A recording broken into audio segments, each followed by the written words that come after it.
La última presentación de nuestra sesión, Ya. llamada Estudio de la instrumentación y métodos de monitoreo en el terreno y estructuras durante la construcción de túneles convencionales y mecanizados, será presentada por José Ángel Castro Nieto. Antes de darle la palabra a José Ángel Castro Nieto, me voy a permitir leer su semblanza curricular. José Ángel es ingeniero civil por la Universidad Veracruzana, es maestro en ingeniería por la Universidad Nacional Autónoma de México, en el plan o programa de maestría en túneles y obras subterráneas. Llevó una estancia de investigación en la UPC, Universidad Politécnica de Cataluña, supervisor de instrumentación y geotecnia en la construcción de la línea 3 del túnel del tren eléctrico de Guadalajara. También data manager en diversas obras de excavación profunda en Ciudad de México.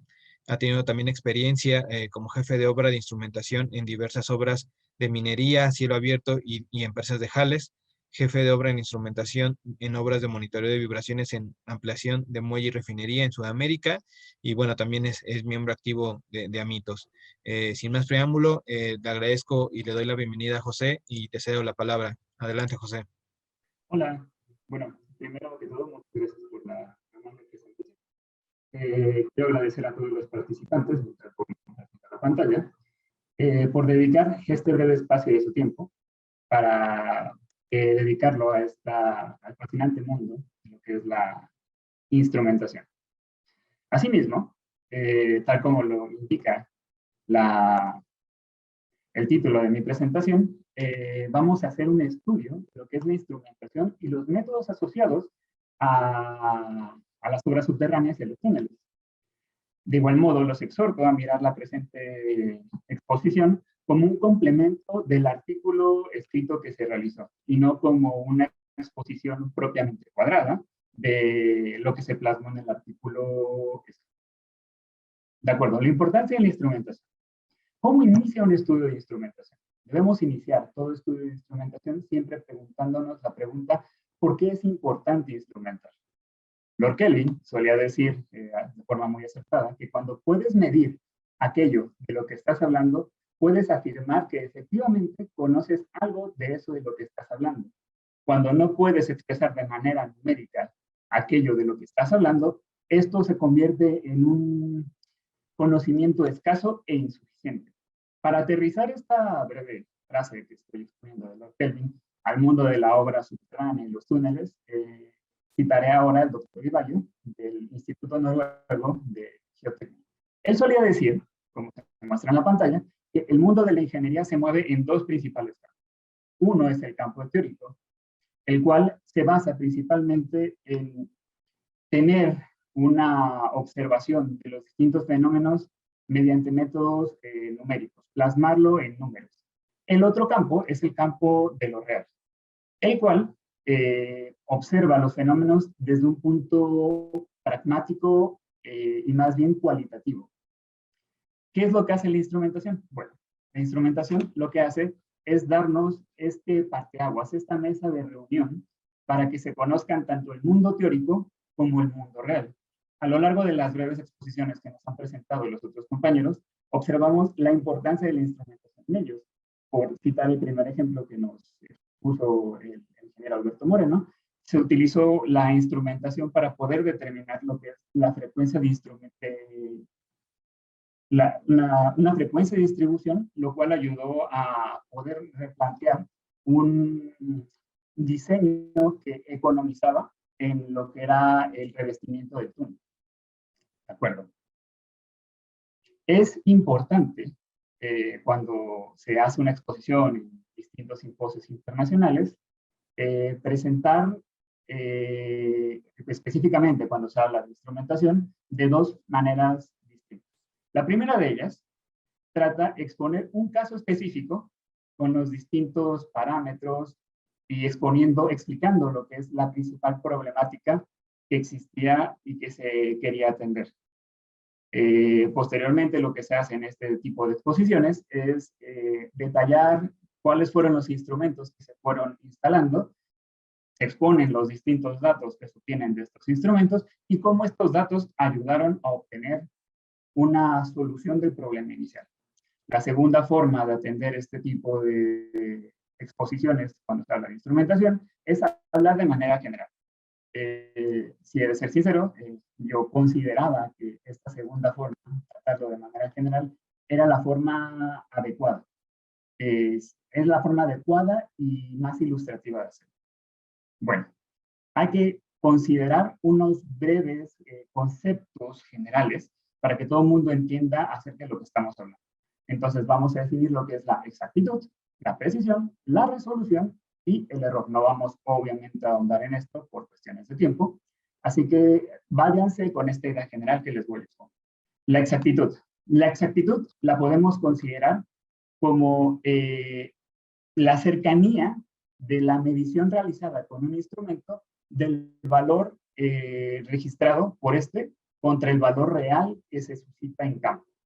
¿Qué es la precisión? La precisión es la cercanía entre distintas mediciones consecutivas de este instrumento. La resolución vendría siendo la mínima cantidad medible de salida del instrumento y finalmente, cuando hablamos de error, si bien se podría hacer toda una exposición completa sobre lo que es el error, vamos a quedarnos como que es la desviación entre el valor de la medición y el valor real de este. ¿De acuerdo? Aquí les presento una tabla donde se muestran a grandes rasgos 6 tipos de errores, sus posibles causas y sus posibles soluciones. Por mencionar algunos, por ejemplo, tenemos los errores ambientales. Bien podrían ser cuestiones de clima, temperatura, vibraciones, corrupciones. ¿Cuáles son una de las posibles soluciones a estos posibles errores que se nos pueden presentar en campo? Pues bueno, es justo implementar nuevos instrumentos que nos permitan registrar los distintos cambios ambientales para aplicar las correcciones necesarias y poder tener un valor más exacto de lo que se desea medir. Bueno, ahora mismo, al entrar a esta sección, vamos a hacer una pequeña división de lo que son los instrumentos de acuerdo al tipo de transductor que entran. Para ello me estoy apoyando, algunos lo notarán, de la que es la división que realiza el doctor John Dunkley, afamado libro Geotechnical Instrumentation. Y vamos a empezar con lo que son los transductores mecánicos. Muy bien. Los transductores mecánicos, en general, los podemos encontrar en diales y micrómetros.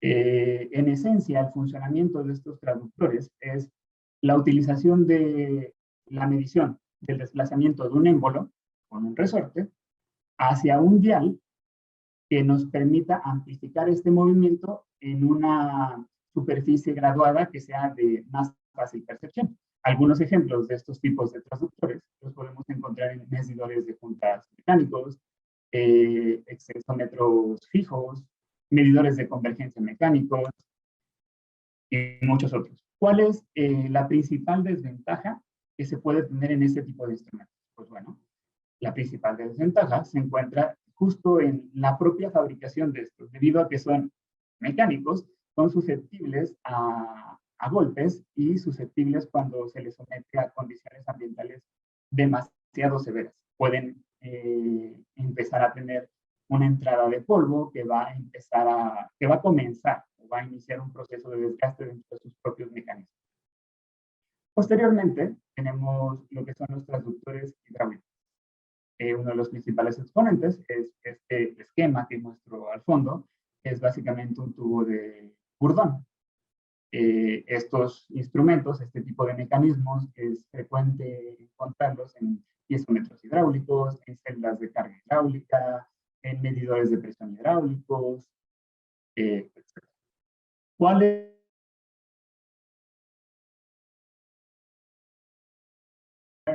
debido a que justo no deja de ser un líquido que se encuentra de forma directa o indirecta conectado al medio ambiente, pues el líquido va a tener ciertas modificaciones a sus propiedades, lo cual puede hacer que varíen en mayor o menor medida los cambios de mediciones que nos va a arrojar el propio instrumento.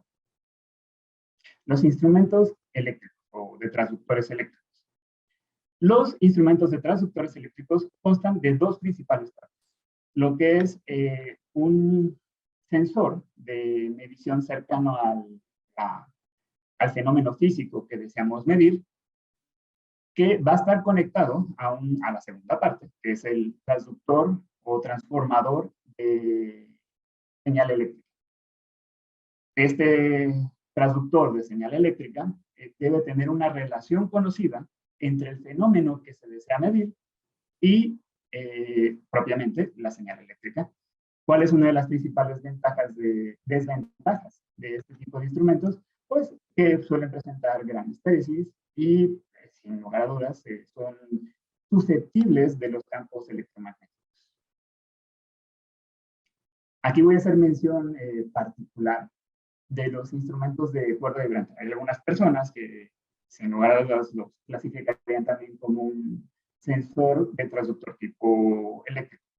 Hago una especial mención de estos instrumentos debido a que los encontramos con mucha frecuencia en el campo, en nuestro día a día dentro de la ingeniería práctica. ¿En qué consiste un sensor de cuerda vibrante? Básicamente lo que tenemos que imaginarnos es una cuerda de guitarra que se encuentra sujetada de ambos extremos. Uno de estos extremos se va a encontrar en contacto con el fenómeno que deseamos medir. El otro va a estar sujeto, o más bien va a atravesar lo que es una bobina, la cual nos va a hacer una excitación en la cuerda y va a producir una frecuencia de vibración natural. Esta frecuencia de vibración natural va a estar calibrada de acuerdo a las distintas mediciones que deseamos realizar del fenómeno en sí. Algunas de las desventajas que se tienen acerca de este tipo de instrumentos es que justo pueden llegar a tener una lectura cero que se va desviando a lo largo del tiempo. Esto, tómelo con cierta consideración, ya que propiamente lo estoy sacando del libro de Donquist y este libro hace muchos años. Actualmente, sin duda, por eso es que se utilizan tanto en el campo, es que estos instrumentos son muy estables a través del tiempo. Bien. Vamos a pasar ahora a lo que es un método de monitoreo indirecto. Aquí de nuevo les pido de cierta consideración cuando hablo de métodos de monitoreo indirecto. Me refiero en esencia a, por ejemplo, la estación total que se muestra allí. No estamos midiendo de forma directa lo que es una deformación sobre la superficie, sino que estamos midiendo un desplazamiento de pequeños instrumentos como son los mini prismas, con ayuda de la estación total, los cuales se encuentran adheridos a la superficie que deseamos medir. Si bien es verdad que las estaciones totales también presentan la cualidad en la cual pueden medir de manera directa las superficies, hay distintas razones por las cuales no todo el tiempo se realiza esto. También cuando hablo de monitoreo indirecto, me refiero a este tipo de método que per se no se encuentra presente en el sitio. Hablando específicamente en este caso de lo que son las mediciones de interferometría radar, por sus siglas en inglés, me refiero al INSAR. ¿En qué consiste una medición de INSAR, por ejemplo? Básicamente lo que tenemos es un sistema satelital que va recorriendo la superficie de la Tierra y nos va arrojando las distintas mediciones base de una onda que se refleja en la superficie y vuelve a ella. Posteriormente, y dependiendo de si tenemos una o dos órbitas por la zona en la que deseamos medir, podemos tener tanto diferencias de asentamiento como desplazamientos en el sentido este-oeste. Esto es bastante importante e interesante debido a que, al no verse influenciado propiamente por tener una referencia como tal para extraer sus valores de sensores en superficie, estamos obteniendo mediciones absolutas. Se puede observar en la pantalla, en la parte inferior izquierda, que se tienen una nube de grandes puntos que sería básicamente imposible cubrir de manera manual.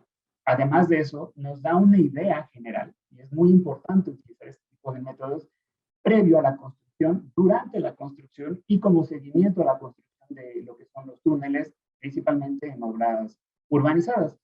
¿Por qué? Porque de esta manera podemos garantizar que efectivamente no es nuestra obra la que está afectando ciertas regiones, o como lo que llegó a suceder, hay artículos sobre esto en túnel de Londres, donde las afectaciones de las obras que se estaban realizando para la construcción del túnel llegaron a incidir en lo que son las referencias de la topografía manual, haciendo que pues, realmente se estuvieran encubriendo lo que son los distintos movimientos que se presentaban en sitio. Al tener, en este caso, mediciones de tipo satelital, se pudieron dar cuenta que efectivamente había ciertas obras que estaban afectando más allá de lo que originalmente se tenía plasmado en un cálculo. Bueno, voy a ir un poco rápido para poder entrar en el tiempo que tenemos asignado en la reunión, y vamos a hablar como tal sobre lo que nos interesa. Es cómo se relaciona esto que les acabo de hablar con los distintos instrumentos a las obras subterráneas. Bien, hay tres principales cosas que nos interesa medir, monitorear y tener controlados durante la construcción de una obra subterránea o un túnel, que son las mediciones de los niveles de agua, las presiones intersticiales y la medición de del estado tensodeformacional. ¿Qué quiere decir esto? Las mediciones tanto de deformaciones como de las tensiones presentes tanto en la propia estructura como en el terreno circundante y las estructuras que se encuentran en el terreno circundante. De acuerdo. Hablemos un poco sobre lo que son las mediciones de los niveles de agua. En la presente imagen se muestra, por ejemplo, lo que son mediciones de la presión de poro, de ciertos desómetros, en este caso un desarrollo vibrante, conforme se va acercando el frente de una máquina tuneladora, una máquina similar a la que el ingeniero Carlos Martínez presentó en la exposición anterior. Podemos observar cómo justo la presión de poro registrada por este tipo de instrumentos alcanza su nivel máximo cuando el frente de la tuneladora se encuentra básicamente en el mismo punto en el que se encuentra instalado el instrumento. ¿Por qué es esto importante? Bueno, pues todos sabemos el efecto que tiene, estoy suponiendo. Y todos aquí entendemos el efecto que tiene el presentarse un incremento de presión de poro en, por ejemplo, suelos blandos, ¿no? Cómo esto afecta a la capacidad de resistencia de los mismos. Asimismo, el hecho de construir un túnel en un espacio, lo que hace es afectar lo que son las corrientes de agua subterránea que se presentan en ellos. Es por eso que es de igual o mayor importancia contener mediciones previas con pozos de observación para poder registrar cómo van variando los niveles de los mantos acuíferos subterráneos conforme se va realizando esta excavación, y posterior tener estas mediciones para saber si estos mantos acuíferos regresan a sus zonas previas a la construcción o se vieron afectados, lo cual, pues, en lugares donde, por ejemplo, como la Ciudad de México, que presenta severos problemas de hundimiento anual, es de suma importancia tener controlado justo la variación de estos mantos subterráneos. El segundo fenómeno a instrumentar dentro de las obras subterráneas son las deformaciones. Aquí vamos a hablar de deformaciones tanto al interior de la estructura como deformaciones que se presentan en la superficie del terreno y, por supuesto, en edificaciones que se clasifican de acuerdo, vamos a llamarlo, a un cierto nivel de importancia. Podemos tener edificaciones de tipo histórico, como pueden ser catedrales. Uno de los primeros ejemplos que se me viene a la cabeza es el de la catedral del túnel de la línea 3 que se construyó en Guadalajara, que sin duda tenía una gran relevancia para la población y presenta un gran marco histórico para la propia ciudad. Por tanto, no es lo mismo la cantidad de instrumentos, la frecuencia de monitoreo que se le va a dar a estas estructuras de este tipo de clasificación, que además, al ser construidas no con códigos establecidos como los que hablaba antes la ingeniera María Ana Severo, no fueron construidos con estos nuevos códigos que nos permiten soportar una cierta holgura de desplazamientos que estructuras modernas, como pueden ser casas, habitaciones o edificios de gobernación.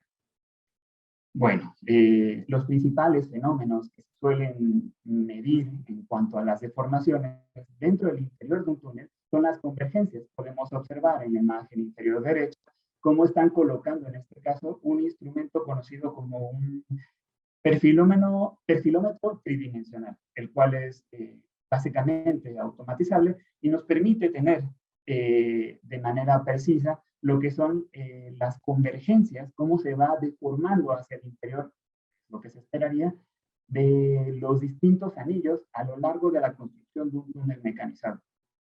De igual modo, estas mediciones se pueden realizar, estas mediciones de convergencia, con instrumentos de medición de métodos indirectos, hablando específicamente de lo que es la topografía, colocando en un arreglo posiblemente de estrella ciertos prismas, llevando una poligonal desde superficie, lo que serían nuestras referencias, para poder establecer lo que son las distancias entre estos distintos puntos y cómo se va presentando esta deformación.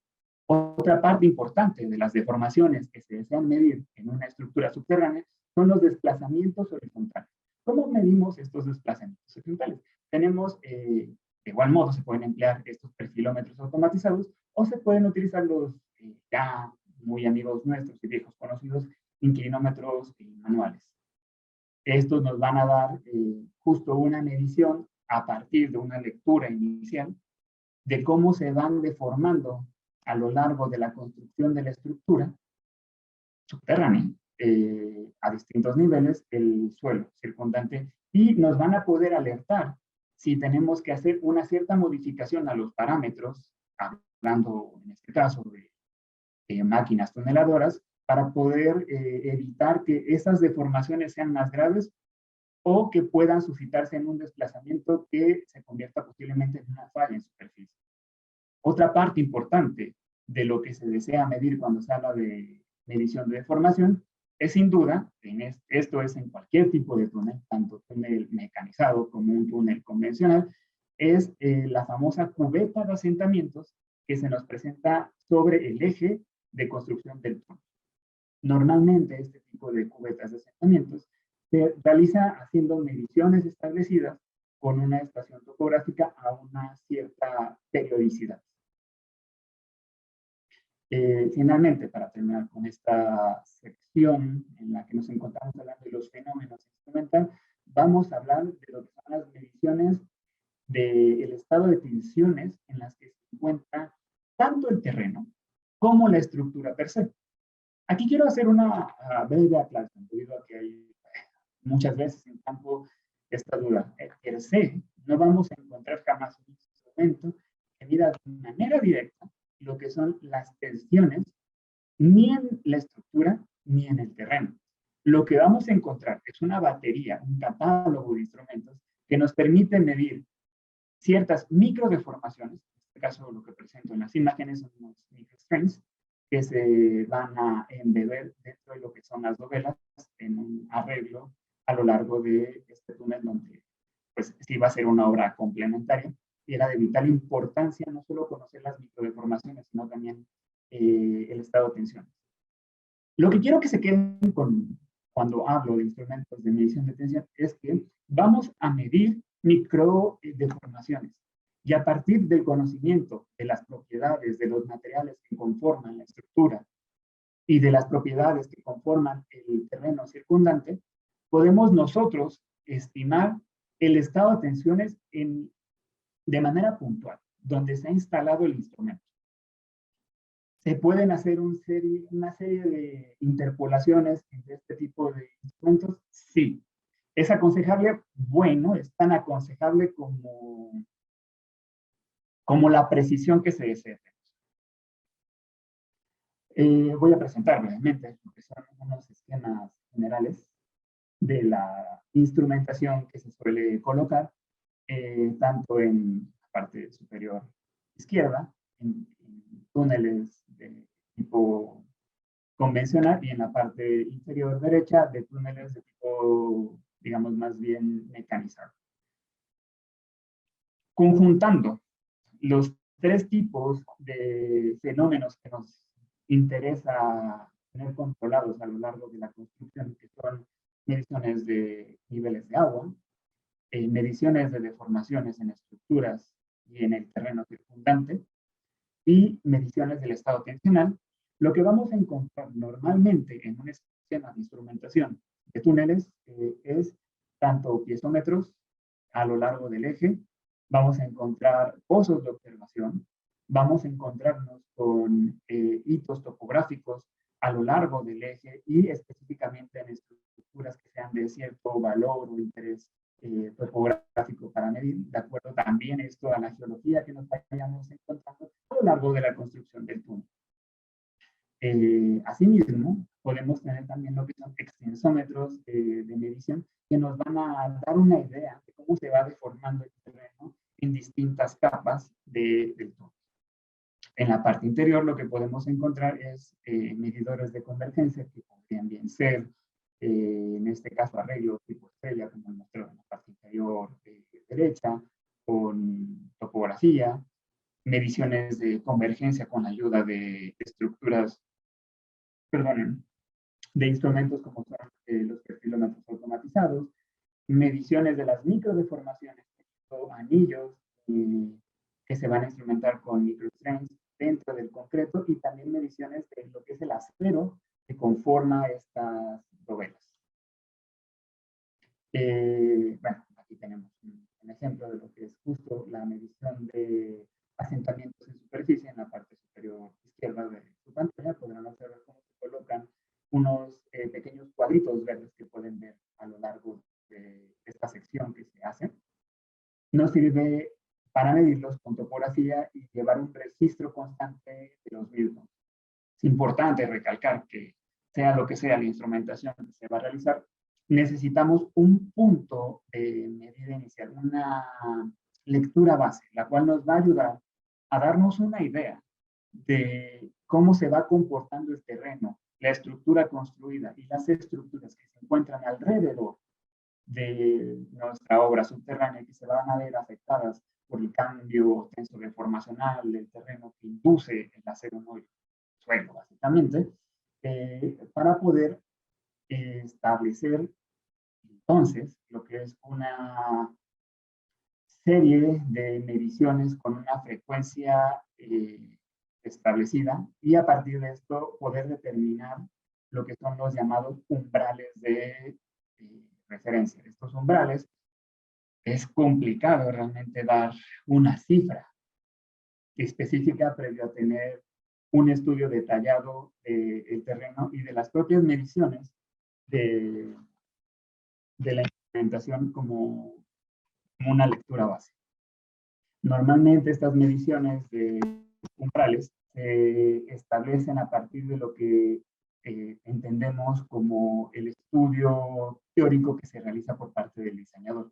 Él nos hará un marco hacia lo que puede o no tolerar nuestra estructura, qué tanto se puede deformar, cuál es el estado tensional óptimo que se puede tener en este tipo de ambientes.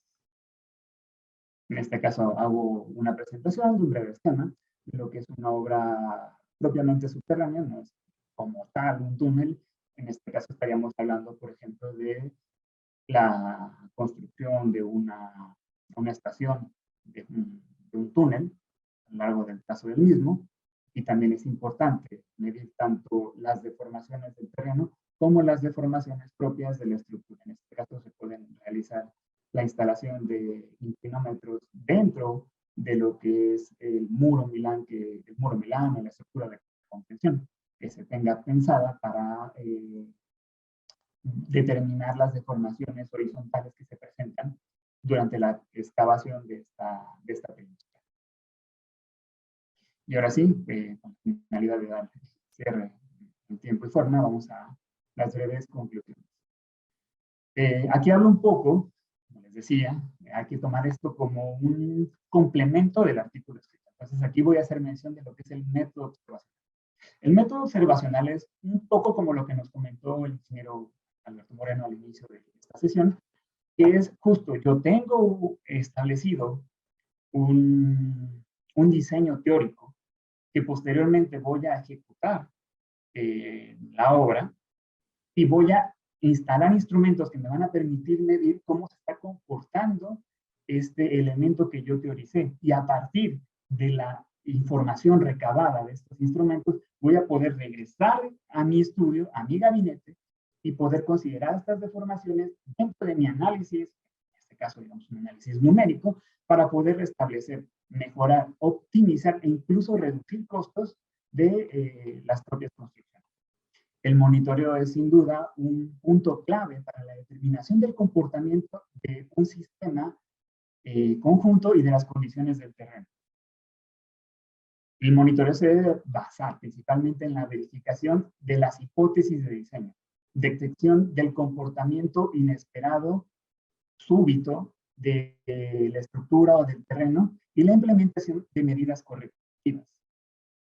Se tiene que tener presente que aquellos que lean la instrumentación, aquellos que den un seguimiento a la misma, debe ser un personal especializado. ¿Para qué? Para que ellos puedan tomar de manera correcta las decisiones de acuerdo a la información que nos está dando los instrumentos que se encuentran instalados. Y sobre todo hay que tener cuidado con la instrumentación. La instrumentación tiene que presentarse sí y solo si se desean responder preguntas específicas. No hay que abusar y no hay que instrumentar solo por instrumentar una estructura, porque justo esto va a perjudicar al interés de las compañías, al interés de los estados, a querer implementar su uso, debido a que lo ven más como un gasto, como una ayuda. La instrumentación debe colocarse en las estructuras, siempre intentando responder a una pregunta específica. Pues bueno, por mi parte sería todo y solo me resta decirles muchas gracias.